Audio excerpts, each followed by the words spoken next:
This is a compiled tape. The original files were pulled from internal security archives and a handful of customer uploads that the mall attempted to remove. The escalator is labeled E2 in the mall's maintenance system. It's the one near the center atrium, between the directory kiosk and the seasonal pop-up space. If you've ever been here, you know it. It's the escalator you take without thinking. That's important because nothing about this started dramatic. It started like a small glitch you'd blame on cameras. On the first clip, the escalator is running normally. A couple steps on. They're laughing, holding drinks, moving up at a steady pace. The camera angle doesn't show the top landing clearly, just the last few feet, where the escalator disappears into the upper frame. They ride up. They reach the top. Their heads rise past the edge of the camera's view, and they don't appear anywhere else. At first, that sounds like a normal problem. Maybe the next camera didn't record. Maybe the timestamp drifted. Maybe they took a side corridor. Maybe they just walked away. But the mall has coverage. Cameras on the second floor atrium. Cameras on both entrances to the food court. Cameras aimed at the elevator bank. Cameras staring at nothing but hallways and fire exits because the mall has always been more afraid of teenagers than emergencies. There is no footage of them stepping off. No footage of them on level 2. No footage of them leaving the mall. No footage of them doing anything after they passed the edge of that escalator camera. And it wasn't just once. The guard on duty that night, his initials in the log are just R, doesn't sound scared at first. He sounds annoyed, like he's dealing with a broken monitor. He rewinds, plays it again, zooms in until the couple is a blur of pixels and glare. He says, "That's weird." Then he does what guards always do. He checks for the simple explanation. He checks the escalator cam against the atrium cam. He checks the escalator cam against the level 2 hallway cam. He checks the camera aimed at the directory kiosk. The couple is visible on 3 cameras before they step on. After that, nothing. R writes an incident note that reads like he's trying to talk himself out of it. Possible camera drop. Check system clocks. Escalator cam E2 may be delayed. The next day, he brings it up to maintenance. Maintenance doesn't take it seriously. They never do. Not at first. The maintenance lead, June, laughs when R tells him. Not cruelly, just like someone laughs at a dumb story they've heard too many times. June says, "You sure they didn't just go to level 3? R says, "There is no level 3. June says, "Then they're fine." That's the rhythm of this place. Something happens. Someone reports it. The mall shrugs until it costs money. Except the escalator kept doing it. 2 days later, a teenager steps on with a skateboard tucked under his arm. He rides up alone. Halfway up, he looks over his shoulder, like he heard someone call him. He mouths something we can't hear. He keeps going. He reaches the top. He rises past the frame. Gone. Later, a woman with a stroller approaches the escalator, stops and turns away. She chooses the elevator instead. That moment becomes important because it proves something else. People were starting to feel it. They didn't know what it was. They just didn't like the escalator. The mall has a directory kiosk right beside E2. It's a touchscreen map with big, cheerful icons and a glossy ad loop that plays between searches. In the clip from the 3rd day, you can see a couple people tapping the kiosk before stepping on. One man searches for a shoe store on level 2. The kiosk displays the route. It highlights E2 as the recommended path. He hesitates. He scratches his cheek. He steps on anyway. He disappears at the top like the others. The mall doesn't sound alarms for a missing man. They don't close the escalator. They don't call police. They log a maintenance ticket. E2 inspection requested. Reported. Camera issue. No mechanical failure observed. No mechanical failure observed. That line comes up again and again like a prayer. R starts building a list. He writes down dates and times. He notes clothing colors. He notes the number of riders and whether they were alone. He circles patterns like he's trying to solve a crossword. Most riders disappear between 6 p.m. and 10 p.m. Most are alone. Almost all step onto the escalator without looking up. Ones who look up hesitate. Some turn away, but not all. One clip shows a little boy running ahead of his mother. He's wearing a bright jacket, the kind that bounces light. He's holding a small plastic dinosaur. The mother reaches for him and misses. He hops onto the escalator step and rides up, grinning. The mother shouts something and rushes after him. She steps on. They ride up together. Halfway up, the dinosaur slips from the boy's hand and drops between the steps.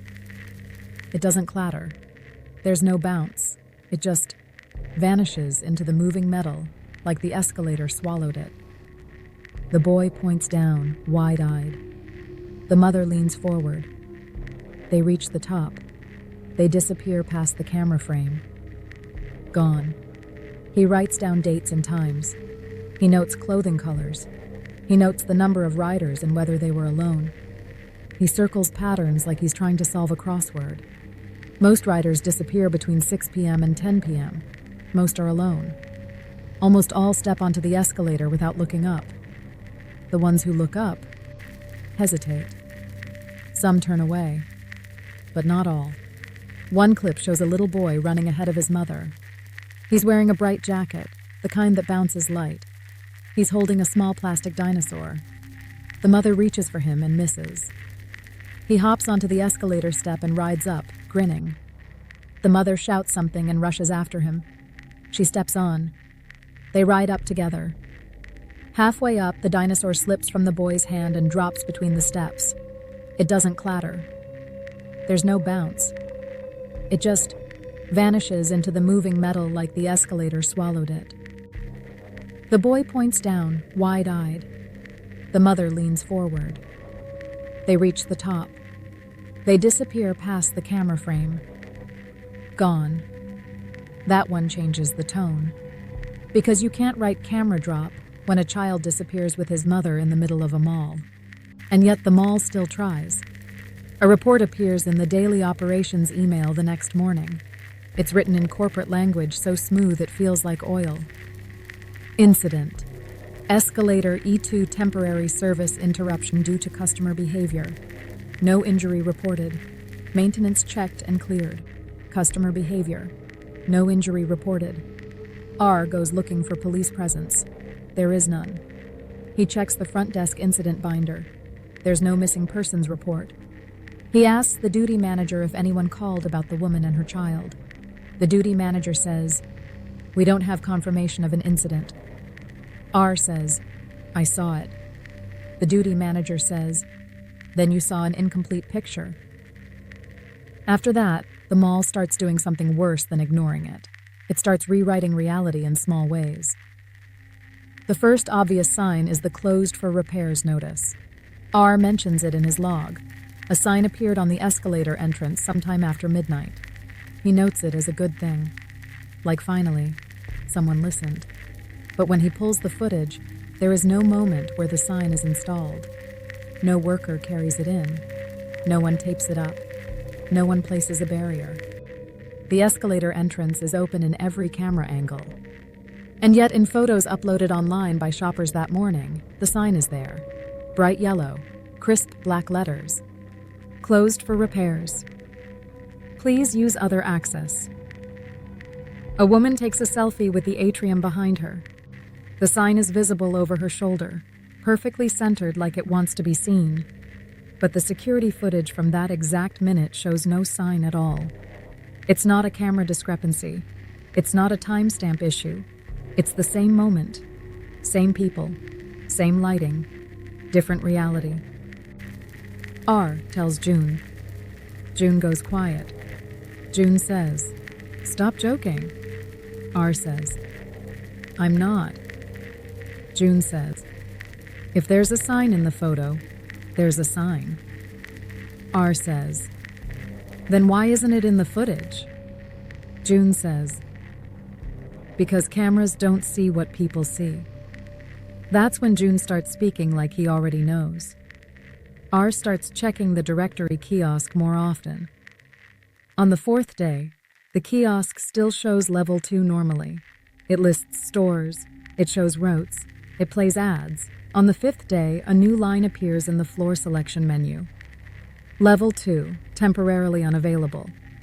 It's styled exactly like the rest of the interface, like it was always there, except it wasn't. R pulls the kiosk update logs. There's no software update. He pulls the mall Wi-Fi admin logs. No pushes, no patches. He asks the IT contractor. The contractor says, "We didn't touch it." The contractor pauses and then says something that doesn't make sense until later.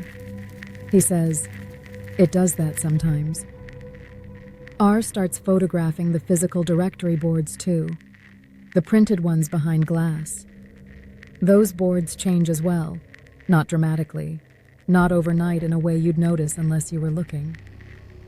Small edits, a store name missing, a hallway arrow slightly shifted, a "You are here" dot moved a few inches, and then, eventually, a whole section of level 2 labeled as "closed for renovation." But the mall never announced renovations.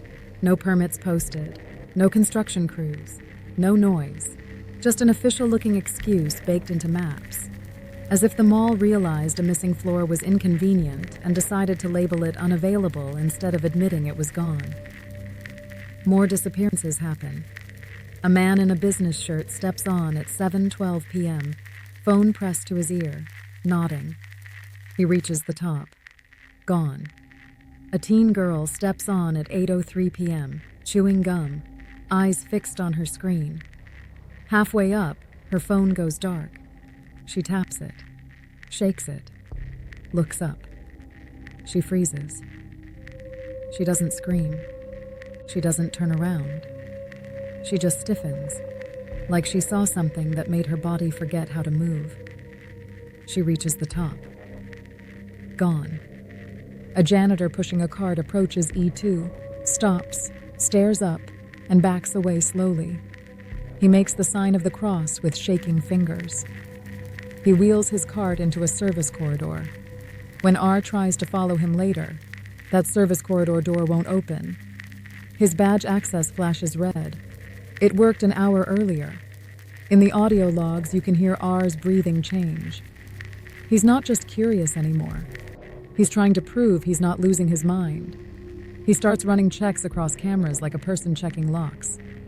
He starts sitting in the security office after his shift ends, watching E2 feed loop in silence. He starts drinking more coffee, less joking. He starts narrating out loud, not for anyone else, but for himself. He says, okay, another one. Where are you going?" On the 6th day, the escalator changes again. Not the image, the sound. The escalator has a constant mechanical hum. In the footage, it's usually a soft background noise. But in this clip, the hum is wrong. It's pitched too high, like a motor spinning faster than it should. And yet the steps move at the same speed. R leans toward the monitor like listening will help. He says, "That's not right." Then he notices something else. There's a storefront across from the escalator entrance with a glass facade. It used to be a shoe store. It's empty now. Dark, reflective. In that glass, you can see the escalator riders reflected as they ascend. Except in the reflection, they're descending. The bodies move up. The reflections move down. Perfectly, like the mall is split into two directions at once. R replays it 3 times. He whispers, "No." Then he gets up. Not to report it. Not to tell the duty manager. He gets up like someone making a decision. The next clip is from a different camera. a hallway leading to the maintenance access door near the escalator machinery. R enters with June. June looks uncomfortable now. He's not laughing anymore. June keeps repeating, "It's within spec." R says, "Open it." June says, "It's within spec." R says, "Open it." June unlocks the access panel. They shine a flashlight into the moving metal and greased parts and the dark spaces beneath the steps. Nothing looks broken. Nothing looks damaged. And yet, the air changes. You can't see that on tape, but you can hear it. The way their voices sound slightly muffled, like they stepped into a room with heavy carpet. June says, "Smell that?" R says, "Yeah." June says, "Chlorine." R says, "Like a pool." June says, "Yeah." Then June says something that doesn't belong in a maintenance inspection. He says, "It's been there since last week." R says, "Since last week?" June says, Don't put that in writing." R doesn't answer. They close the panel. June says, "We cleared it." R says, "You didn't clear anything." June says, "Don't make this a thing." R says, "People are missing." June looks straight at him, and for the first time his voice loses that lazy confidence. June says, "Don't use that word here." That's when the mall starts correcting more than maps. It starts correcting language. R is called into the duty manager's office the next morning. There's no camera in there, but his microphone catches some of it when he forgets to switch it off. The duty manager speaks in that careful tone people use when they're trying to sound sympathetic while delivering a threat. He says, "You've been using internal terms that create panic." R says, "Missing is not panic, it's true." The duty manager says, "We do not have confirmation of missing persons linked to E2. R says, "I watched it happen." The duty manager says, "Then you watched a partial record." R says, "Why are maps changing?" The duty manager pauses. Then he says, "Maps update all the time." R says, "Without updates." The duty manager says, "All the time." Then the duty manager says, "We're going to reassign you for a week." R says, "Why?" The duty manager says, "Fatigue." R says, "I'm not tired." The duty manager says, "You are." And that's the official explanation. After that conversation, R's access logs show something he never did. At 2:12 a.m., his badge is recorded entering Level 2 service corridor. He was not in the mall at 2:12 a.m. He was at home. His phone data later confirms it, but the system says he entered Level 2.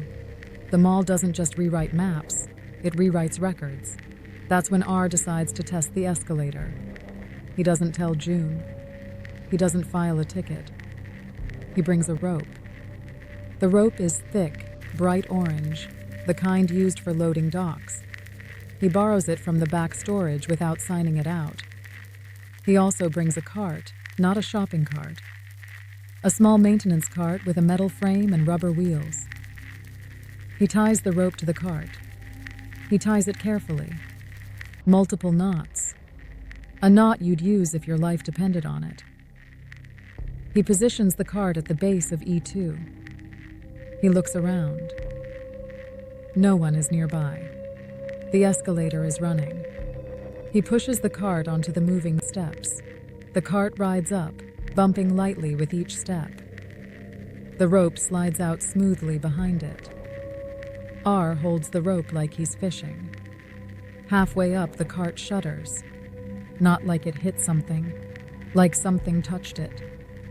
The rope in R's hands tightens for a split second, then loosens. R says, "What?" The cart reaches the top. It rises past the camera frame.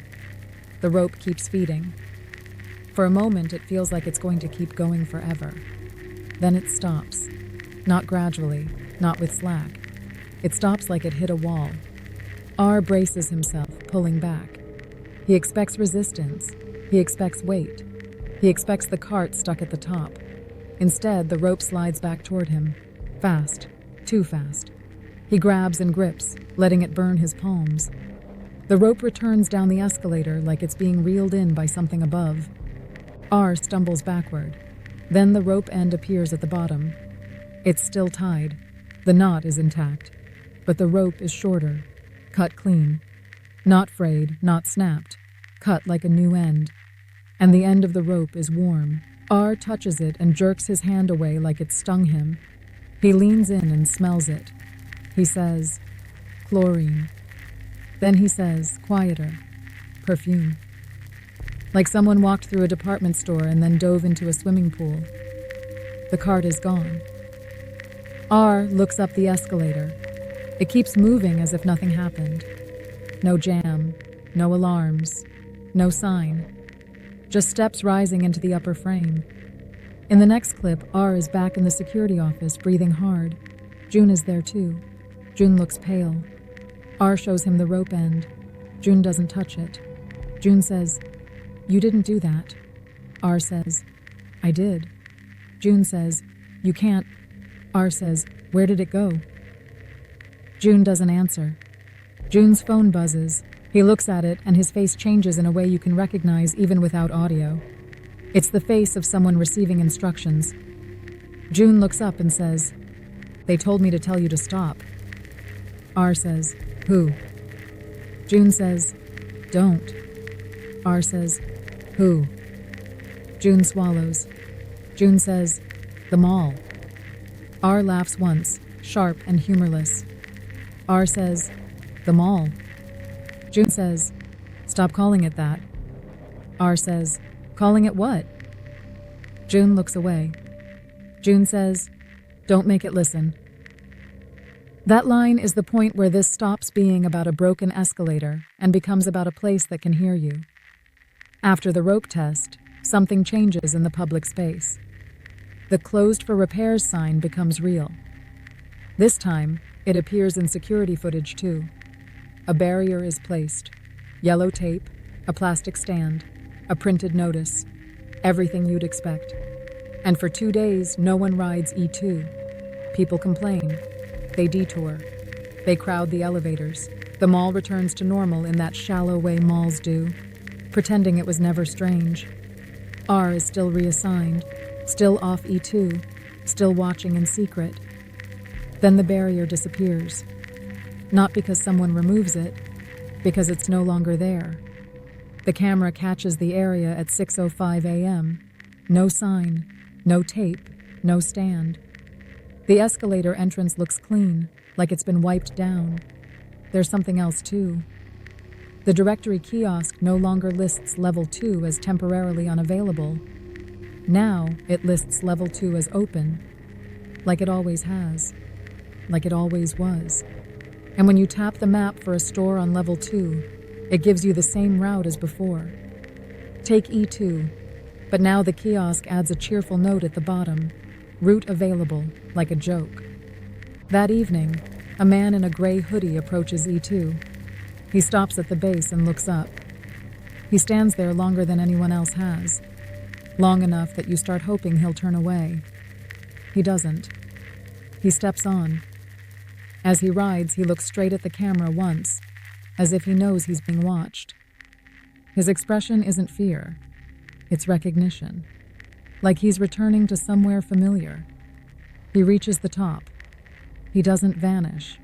He steps off. That should be relief. But it isn't. Because the next camera, one that should show the level 2 atrium, doesn't show the atrium, it shows a corridor.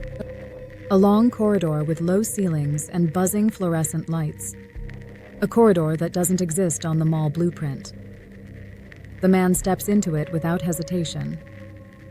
He walks past shuttered storefronts with blank signs, past doors with no handles, past a directory board that lists only one thing: welcome back.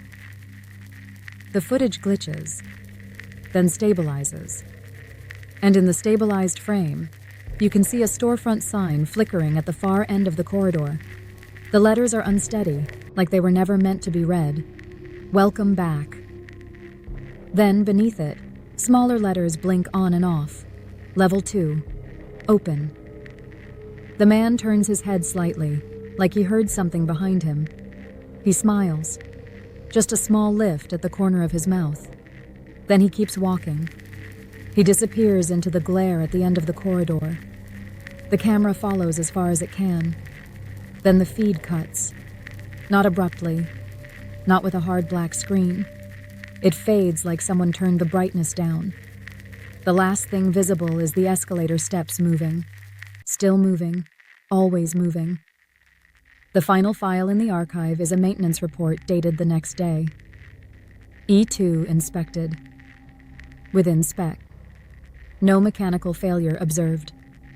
And below that, a note added in a different font. No incident occurred. Please avoid unapproved terminology. Unapproved terminology. As if the problem was never the escalator. As if the problem was what people called what happened. If you walk through the mall now, the directory boards show level 2 normally. The kiosk roots you up with a friendly beep. The escalator hum sounds steady. And if you stand at the base of E2 and look up, you'll notice something the cameras never capture. Sometimes, right before someone steps on, they pause. They tilt their heads slightly, like they're listening to a voice you can't hear. And if they smile before they ride up, if they smile like they're returning, don't follow them. Because the mall doesn't lose people by accident. It files them. It corrects the record. It updates the map. And it keeps the escalator running, so the next person can step on without thinking.